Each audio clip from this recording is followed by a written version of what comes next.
என் லைஃப்பில் இந்த மாதிரி ஒரு பெயின்ஃபுல்லான ஒரு சுச்சுவேஷனை நான் ஃபேஸ் பண்ணதே கிடையாது. மனசு முழுக்க வலி வலி மட்டும்தான்.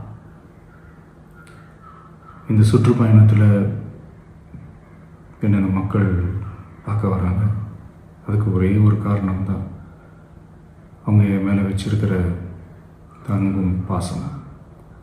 அந்த அன்புக்கும் பாசத்துக்கும் நான் எப்பவும் கடமைப்பட்டிருக்கிறேன்.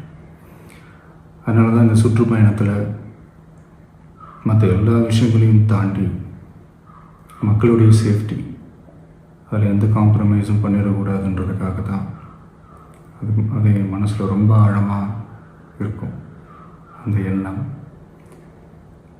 அதனால தான் இந்த அரசியல் காரணங்கள் எல்லாத்தையும் தவிர்த்துட்டு ஒதுக்கி வச்சுட்டு மக்களுடைய சேஃப்டி மட்டும் மைண்டில் வச்சுக்கிட்டு அதுக்கான இடங்களை சூஸ் பண்ணுறது, அதுக்கான இடங்களை பார்த்து பர்மிஷன் கேட்குறது, போலீஸ் டிபார்ட்மெண்ட்டில் அதை ரிக்வெஸ்ட் பண்ணி கேட்போம்.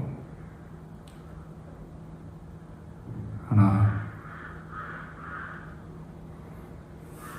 நடக்கக்கூடாதது நடந்துருச்சு.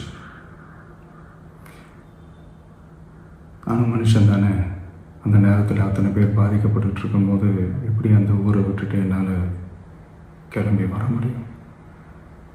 நான் திரும்ப அங்கே போகணும்னு இருந்துச்சுன்னா அதை ஒரு காரணம் காட்டி அங்கே வேறு சில பதட்டமான சுச்சுவேஷன்ஸ், வேறு சில அசம்பாவிதங்கள் அந்த மாதிரி எதுவும் நடந்துடக்கூடாதுன்றதுக்காக தான் நான் அவாய்ட் பண்ணேன்.